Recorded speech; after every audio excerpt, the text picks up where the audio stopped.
Yo, what's up YouTube family? It's your main man Moneybagg, cool back at you with another hot TikTok reaction video. Y'all don't forget to like, subscribe, hit the notification bell if you want to see more videos just like this. Let's go. Do you man know who Genghis Khan is? Yeah. Yes. Obviously leader of Mongolia, one of the most influential leaders of all time, yeah. Yeah. When he got buried, yeah, everyone that attended his funeral got executed so that no one living knows where he got buried. They executed him. Yeah, that's what I was thinking, but obviously the people that executed him probably weren't at the funeral. And how do they know who? No, the people that went to the funeral probably went to the funeral knowing they're gonna get executed, but they just went because that's how much they loved him. People were tapped back in the day. But the people that executed them, how would they have known who was at the funeral? There's obviously a way of arranging it, bro. How? No, but how? They obviously found a way. Like, what the fuck? But like, it's not that hard. It's not that hard. Bro, How? Did they ask forgetting how long ago this was, but they weren't Insta. They didn't put no pictures. They didn't put no snaps. How would they know? There were no snaps or on nothing, nothing, like a location to meet after, innit? unless they all killed themselves. The savage life of Genghis Khan. If he's not already one of your ancestors, then he probably had them killed off. Some estimate he had over 1,000 children. He had over 500 wives, most of them giving up as peace offerings. We could do better, fellas. He killed his own brother over a hunting dispute at the age of 10. That's when most kids are playing Fortnite. When Mongols defeated Russian forces, they celebrated by taking the few survivors left, putting a wooden slab on them, and partying until they slowly were crushed to their death. During one invasion, Genghis ordered the severed heads of civilians to be constructed into a pyramid. Now that's architecture. His army killed off so many people that the carbon footprint of human beings was reduced. Now that's a climate change solution we can all get behind. Nearly 8% of all Asian men are direct descendants of Genghis Khan. Man was a fucking dog. The Mongols loved to kill, but hated the mess. So they'd simply pour silver molten down your throat, or burn you alive in a cauldron. Simple solution. His soldiers used captured enemies as body shields. Sounds effective. Rumor has it he died after being castrated by a Chinese princess. How did Genghis Khan conquer so much of the world when he didn't have any technological advantage like the British did? Well, a big part of it was that he promoted people based on merit, unlike what a lot of other leaders did at the time where they promoted based on nobility. As a result, he had some of the most competent generals in the world. And based on how competent you were, he would share some of the spoils of war with you rather than just hoard it for himself. So you were incentivized to do a good job. And getting rich from war wasn't the only benefit to joining his army. If you were a loyal member of his empire, it was illegal for other soldiers to steal your livestock or to steal your girl. His soldiers were obviously allowed to do this to enemies outside of the empire, but nobody was allowed to do this to people inside the empire. Not only that, but you were also free to practice whatever religion you wanted, which was actually a pretty revolutionary privilege at a time when a lot of people in the world were unaliving each other over whether they practiced Christianity or Islam. So to put this all together, if you were a commoner, you might have been initially forced to join Genghis Khan's army, but you might actually have good reasons to stay loyal to him and genuinely try to fight your absolute best. Because if you lived your entire life thinking that you would just never become anyone great because you weren't born into royalty, well, you might have a chance at becoming someone in Genghis Khan's army. It would be based on your merit, and you could get paid well for it. And you'd have your rights protected, and you could keep practicing the religion that you wanted. So if you put competent generals and well-incentivized soldiers together, then you get a pretty solid army that takes over a lot of the earth. When Genghis Khan was 14. Man, Genghis Khan was a savage, man. How many of you have heard of Genghis Khan by now? I'm pretty sure the whole world has, because, man, he was almost a worldwide conqueror, man. He was one of those guys back in the day before it was ever any gangsters, thugs, and all that stuff nowadays, man. And even before Hitler, it was Genghis Khan, man. The man himself, man. He found a fish and brought it back to his family, but his half-brother Bader snatched it from his hands and refused to share. Furious, Genghis Khan stalked his brother until he was alone and murdered him with a bow and arrow. Genghis Khan wanted to get revenge on the Tatar tribe for killing his father. After beating them easily, he came up with a terrible way to kill them. He ordered all Tatar males to be measured against a 90-centimeter linchpin, and those taller were beheaded, essentially exterminating all but the youngest. In 1215, after capturing the city of Zhongdu, he ordered a massacre of such magnitude that the land was described as greasy from the aftermath. Mountains of bones remained, and the city was reduced to ashes. Genghis Khan's burial was shrouded in mystery. Slaves who buried him were killed by soldiers, who were then executed themselves, ensuring his grave's location remained unknown. Are you related to Genghis Khan? If you're an Asian man, any Asian man, you just might be. In a 2003 study, evidence showed that about 16 million men at that time in Central Asia carried some DNA of the great Mongolian ruler himself. If you don't know, Genghis Khan was the infamous conqueror who established the largest empire in the world ever. He and his sons conquered modern-day northern China, all of Central Asia, Persia, Russia, even parts of Eastern Europe. Yes, there was plenty of destruction and bloodshed during his conquest, but there was also a lot of appreciation for beautiful women. According to the same study, Genghis Khan's amorous activities off the battlefield were so enthusiastic, he created a lineage of more than 20,000 individuals, which, fast forward, now accounts for about 8% of all men in Central Asia. So next time you see a picture of this man, you may just be able to say, great-great-great-grandfather? Is that you? Follow the Happy Project for more interesting content. That guy killed. Genghis Khan was all around savage, man. I know I keep saying savage, but that's the man. What else could I say, man? Enigma. I mean, dang, he was, man. That man, he was a tough mother. He was a tough cookie, man. That's all I'm gonna say. 10% of the population. They find out that during that time, the carbon level, like people burning fires, decreased at a significant measurable percentage because there was less humans. They think they killed somewhere between 50 and 70 million people during his lifetime. Dude, they were lighting corpses on fire and launching them with catapults onto people's houses to burn them down. When they would siege a city, they would stay outside of the city. Thousands and thousands of Mongolians just ready to kill. And then they would capture people who flee, and they would take those people and put them on the front of the line and march them forward like a human shield. And that's how they would get into some of the castles. Since 2003, a study found evidence that Genghis Khan's DNA is present in about 16 million men alive today. Savagery. Damn. How truly evil Genghis Khan was to have said, "The greatest happiness is to scatter your enemy and drive him before you, to see his cities reduced to ashes, to see those who love him shrouded and in tears, and to gather to your bosom his wives and daughters. I am the punishment of God. If you had not committed great sins, God would not have sent a punishment like me upon you. The strength of a wall is neither greater nor less than the courage of the men who defend it. All who surrender will be spared. Whoever does not surrender but opposes with struggle and dissension shall be annihilated. Conquering the world on horseback is easy. It is dismounting and governing that is hard. Even when a friend does something you do not like, he continues to be your friend. I hate luxury. I exercise moderation. It will be easy to forget your vision and purpose when you have fine clothes, fast horses, and beautiful women. In which case, you will be no better than a slave, and you will surely lose everything. Man, he was cold-blooded. Straight up. Genghis Khan was jacked as and no one's talking about it. So check this out. Medieval sources tell us that the greatest conqueror of all time was seriously jacked. His tribe were known for their powerful builds, physical strength, and meat-heavy diet. His training was based off the three manly skills of the Mongols: wrestling, horsemanship, and archery. Records tell us that Genghis used wrestling as a primary strength and conditioning method for men in his army, and as the alpha of alphas in a society where every man could wrestle, it's safe to say he was proficient in the art himself. Horsemanship also requires great fitness, especially if you're going to ride for days without stopping. In fact, modern studies show an armored rider would have had better core strength than an Olympic swimmer, and coordination equal to that of a professional acrobat. However, it was the archery that was perhaps most impressive. I don't care how much you bench, you couldn't shoot a Mongol warbow once if you tried. Not only did they require up to 160 pounds of force just to draw, but the Mongols drew their bowstrings with only their thumbs, rather than by grasping with multiple fingers like European archers. If you think stuff like this is awesome, comment HPF below and grab a copy of my new best-selling book. It covers the physical training of prehistoric tribes in ancient Sparta to the routines of the best fighters and athletes in all of history. So go type HPF in the comments below and I'll send you the link. Man, he was a problem, for real.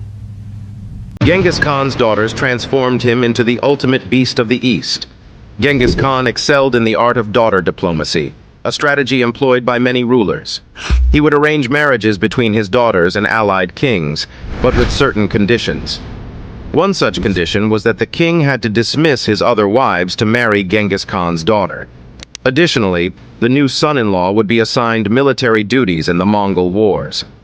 Genghis Khan ensured that his son-in-laws fought in the forefront, increasing the likelihood of their demise in battle.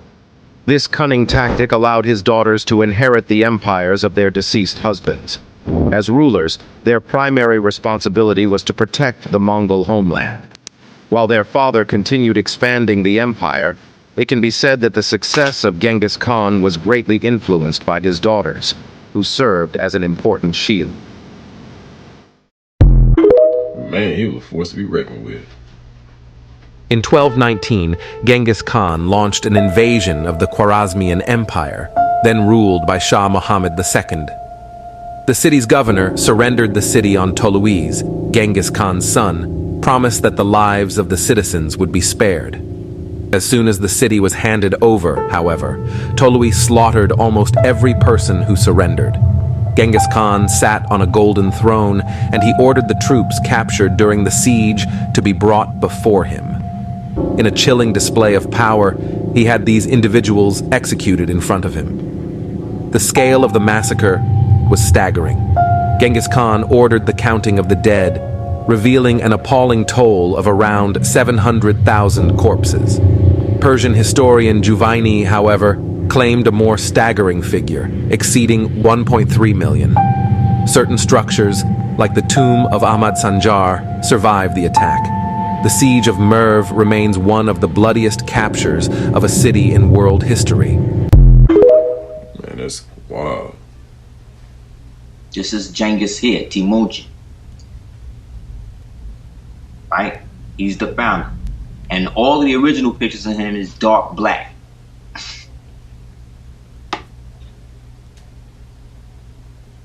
So here we see the relationship between Persia, the Moors, and Tartary.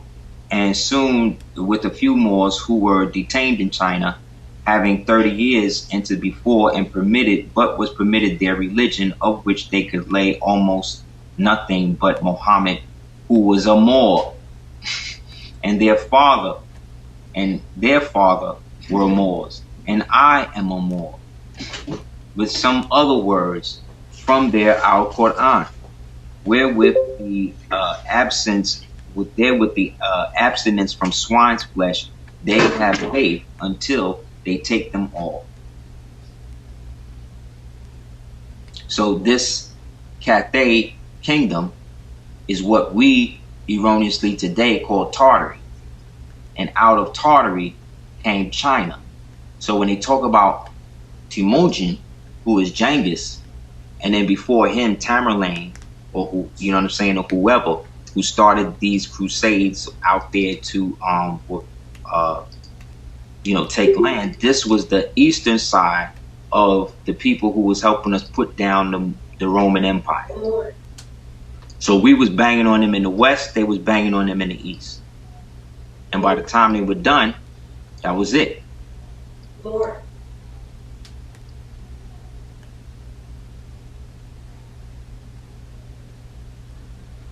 Moors was in the league with the kings of Cathay. These kings of Cathay are the original so-called Mongols. Or the original so-called Mongols. You understand? And these Mongols of Cathay were the ones who basically created what we call China. And these Chinese or these people consolidated then, and then we get Tartary. And then out of Tartary we get all of the so-called Balkan and Russian states that came from there. And when the Russian state came, they did away and absorbed Tartary the same way the United States and the rest of these other kingdoms absorbed Barbary. And that's all alleged. If you don't believe it, like I always say, I prefer you not to believe what you hear or see in these videos or what I say in these videos. I always want you to use your own discernment and do your own research at all times.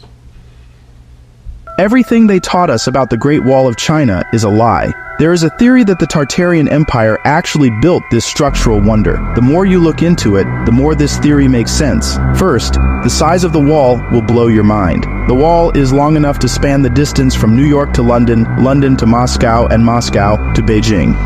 Even then, there would still be 7,000 kilometers to cover. Then, there is the wall's positioning. If you look at old maps and photos, you see that the high side of the Great Wall and the lookout posts are actually facing China. If the Chinese built this wall to keep out invaders, the high side should be facing outwards. But strangely, the taller side faces China. This implies that someone else built it. The people who most likely built this wall were the Tartarians, an advanced civilization who had harnessed the power of free energy. They are responsible for many of the old unexplainable architecture. This group was wiped out by a small group of elites. Although the Tartarians were hidden from us, people are beginning to realize that... Who you think them Tartarians was trying to keep out of Tartaria? Because it definitely wasn't, the Great Wall of China trying to keep Tartaria out of China. We all know that. If you know the history of the Tartarians, you know the history of China. I'm pretty sure China got some of those ideas and inventions from the Tartarians. Here are some morbid facts about Genghis Khan. After his father was murdered, Genghis Khan went into poverty and was even enslaved at one point. It wasn't until he was in his 50s when he finally rose to power and became the Khan of Mongolia. Genghis had a 200 IQ strategy for achieving global power. He would marry off one of his daughters to the king of an allied nation and then assign his new son-in-law to military duty. As Khan expected, most of these son-in-laws would die in combat, giving his daughters complete control over these nations. During his reign, he was responsible for the deaths of roughly 40 million people, about 11% of the world's population. His empire killed so many people that it was actually good for the environment, scrubbing about 700 million tons of carbon from the atmosphere. In order to keep Genghis Khan's burial a secret, all 2,000 plus people who attended his funeral were executed. The executioners were then killed by members of his escort, who eventually took their own lives once they reached their destinations. 800 years later, this site still remains undiscovered to this day. Man, Genghis Khan was like the modern day Thanos. Well, not modern day, but he was like the real life Thanos, man, in my opinion. At Montemuse. Man, you guys know what's interesting?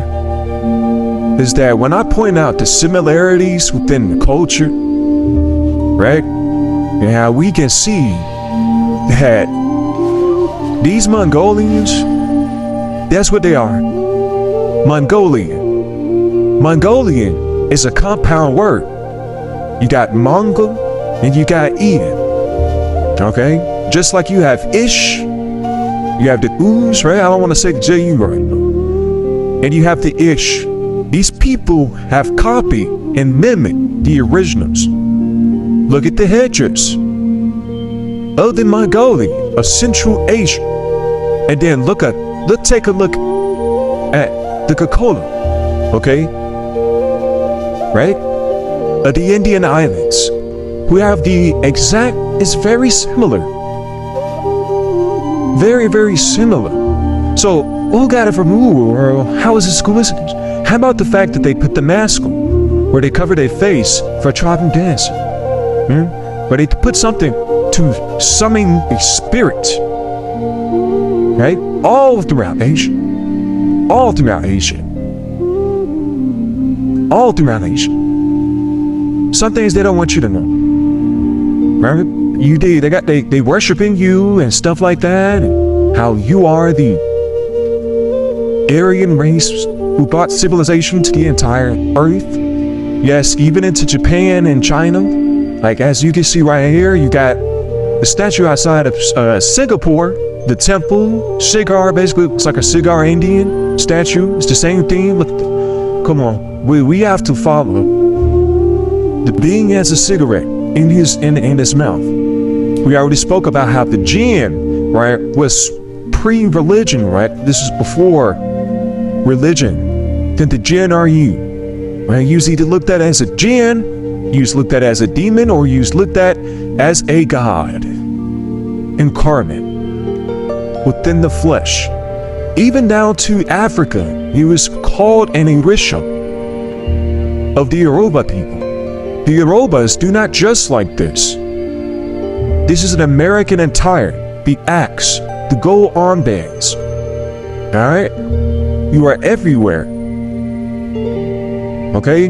The breastplate with the rubies, the sapphire, okay? Just because you see this don't mean you're from that continent of Africa. Just because we see similarities within the continent of Africa and Asia doesn't mean you are from there.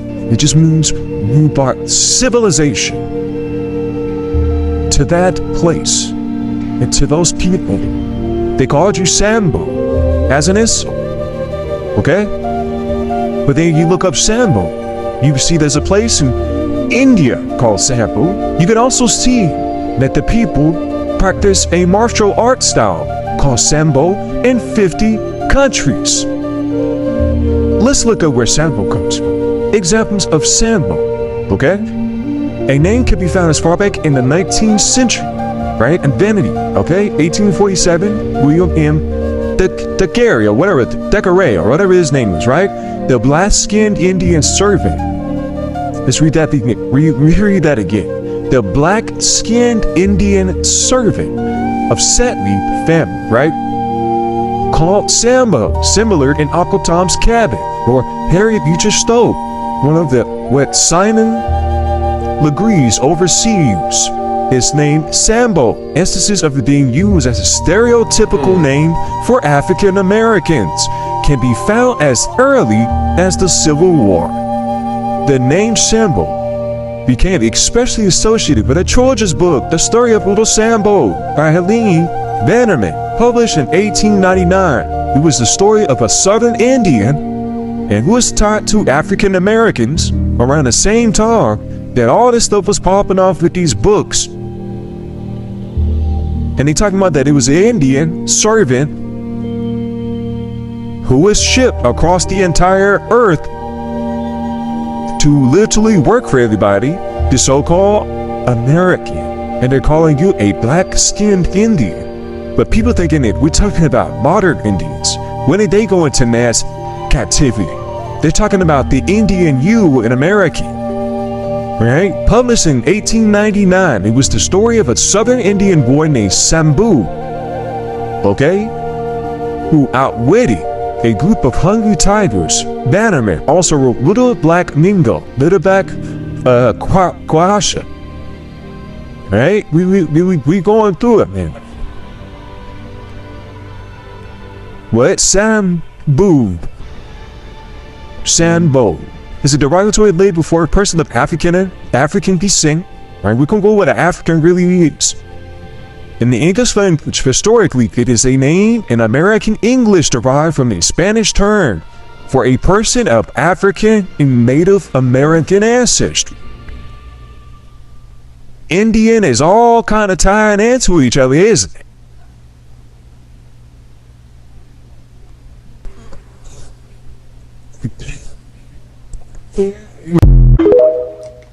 Hey, that's definitely something to make your mind go, I ain't gonna lie, it's too many resemblance, man. Too many similarities. To be just like, just to be like, nah, that ain't it. It don't make sense, man. It ain't, it's too many similarities, man. But let me know what you think about that down below in the comment section.